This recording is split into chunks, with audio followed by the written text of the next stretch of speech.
Almatlabu thani, tunaenda sehemu yetu ya pili, mawdhi'u liyadaini hala alqiyam. Sasa tunaangalia sehemu ya hii mikono miwili wakati wa kusimama.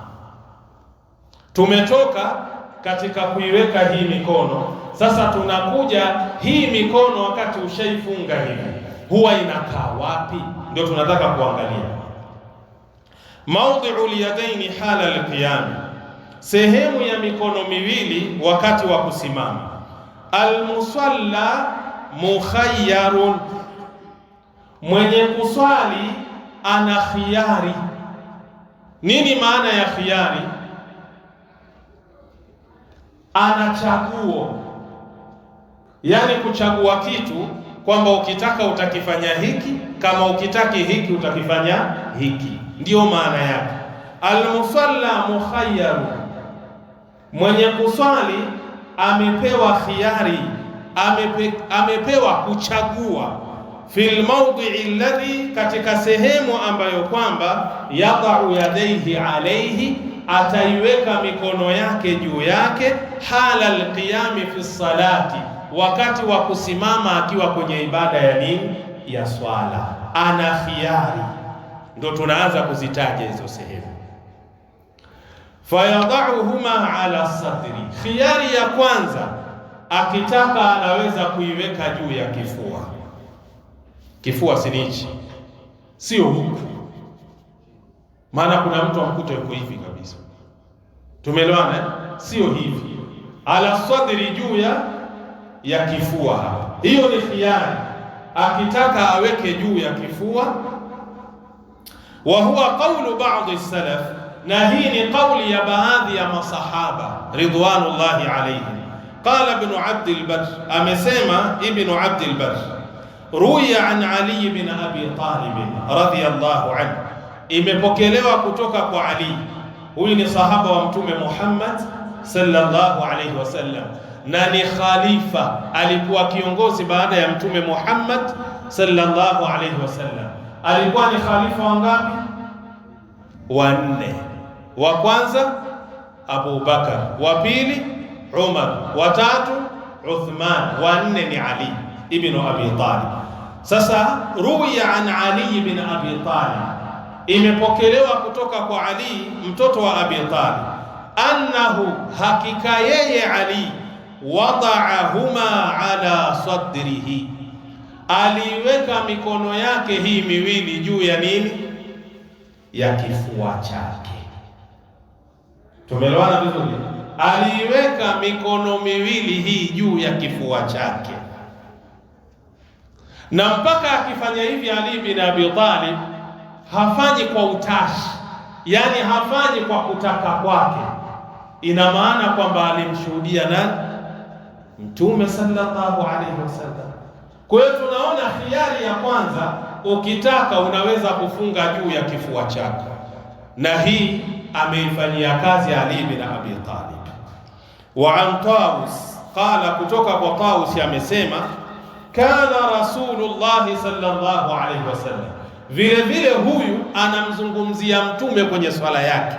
Kana Rasulullah sallallahu alaihi wasallam, alikuwa mtume wa Mwenyezi Mungu, rehma na amani zimshukie yeye, yadau yadahu liyumna, akiweka mkono wake huu wa kulia, ala yadihi liyusra, juu ya mkono wake wa kushoto, thumma yashudduhuma, kisha anaifunga hiyo mikono miwili, ala fadrihi, juu ya kifua chake, wa huwa fi salati, na yeye akiwa kwenye sala. Huyu naye anamzungumzia Mtume Muhammad sallallahu alayhi wasallam, ya kwamba alikuwa akifunga swala yake juu ya nini? Juu ya kifua hivi. Hapa hakuna hadithi msije mkasema hii ni hadithi. Hizi tunaita athar. Athar maana yake ni aqwalu sahaba, ni maneno ya nani? Ya masahaba ridwanullahi alayhim, wanaelezea, wanazungumzia walichokishuhudia kwa Mtume sallallahu alayhi wasallam. nenda kwenye kitabu At-Tamhidu libni Abdil Barri, kitabu nambari 20 ukurasa wa 75. Wa hadha ikhtiyaru Ibn Baz, na hii kufunga juu ya kifua Ibn Baz yeye amechagua ni hiyo kwake, anaona kufunga juu ya kifua ndiyo sawa. Wa Ibn Uthaymin, na mwanachuoni Ibn Uthaymin pia anaona kufunga juu ya kifua ndiyo sawa.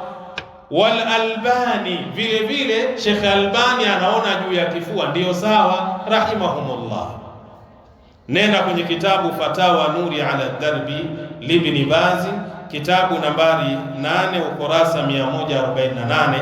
Nenda kwenye kitabu Majmuu Fatawa wa Rasail al-Uthaymin, kitabu nambari 13 ukurasa 392.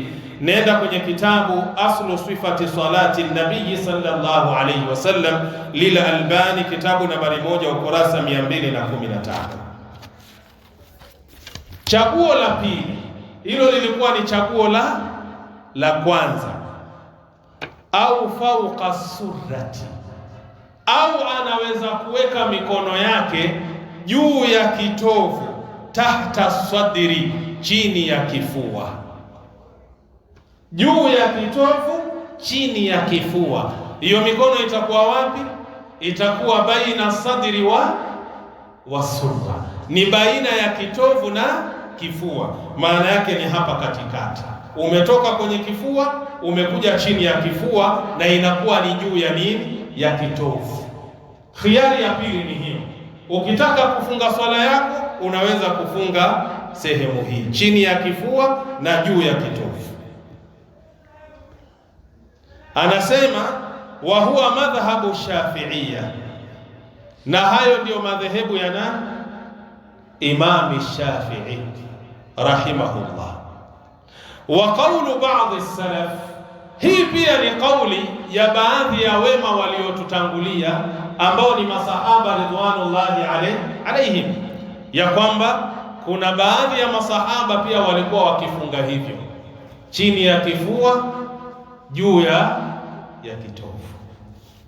Qala an-Nawawi, amesema an-Nawawi, madhhabuna, madhehebu yetu sisi, anna al-mustahabba, hakika lililopendekezwa, ja'aluhuma tahta sadrihi, ni kuiweka hiyo mikono miwili chini ya kifua, fauqa surratihi, juu ya kitovu chake, inakuwa ni katikati sasa hapo.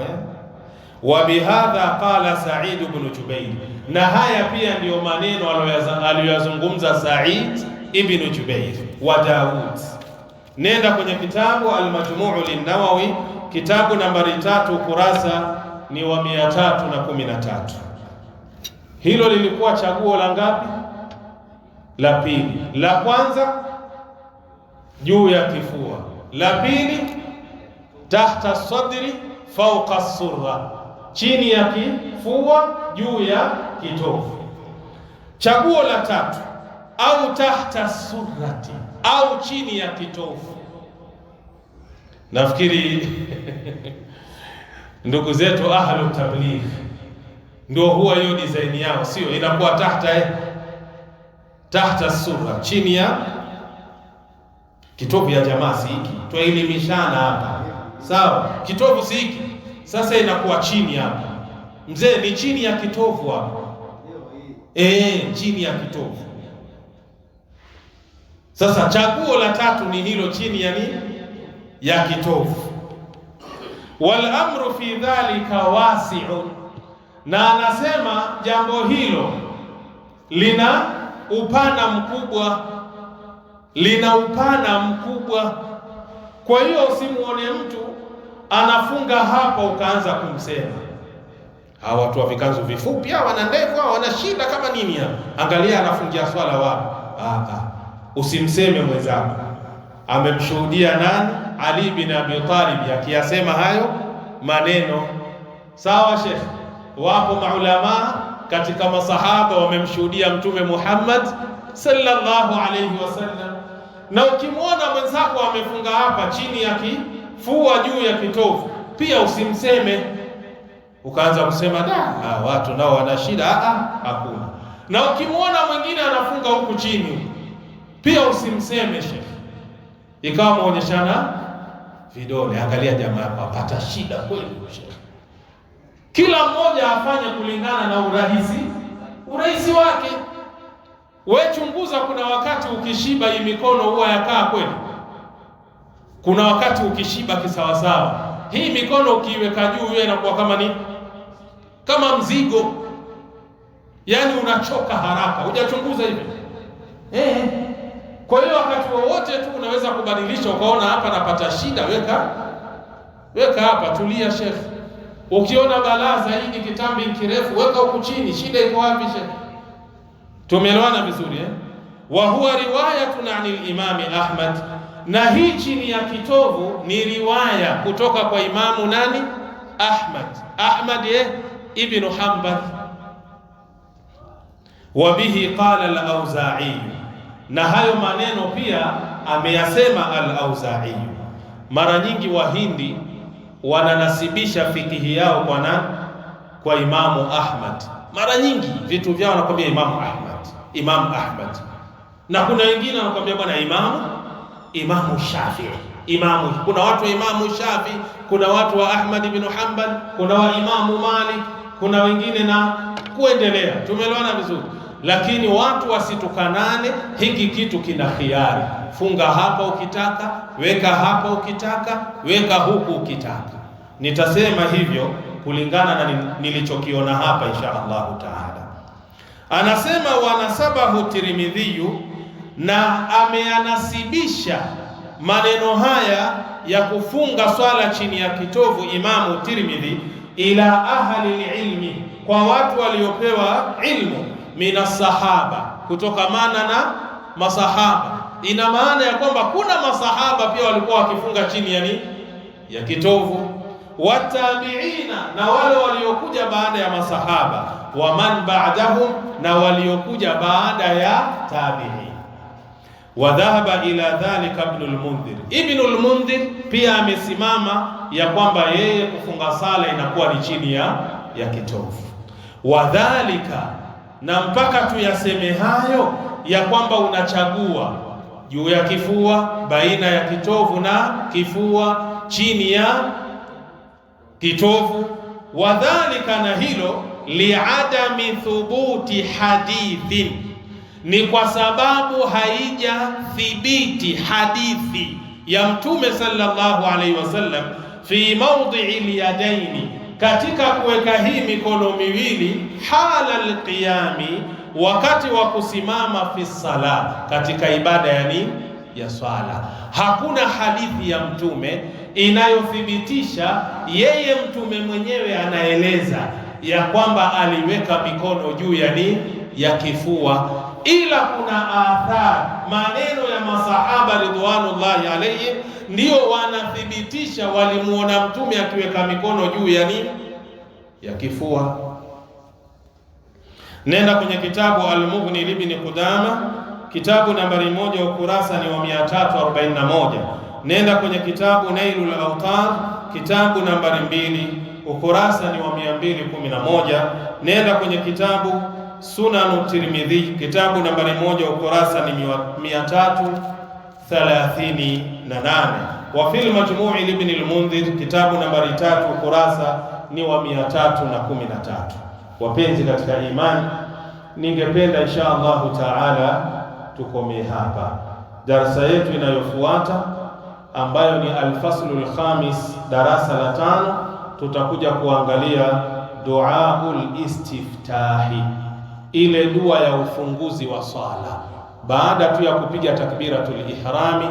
Kabla ya kusoma surati al-Fatiha huwa kuna duaul istiftahi, ile dua ya kufungua sala. Ndio itakuwa darasa yetu ya kesho insha Allah taala.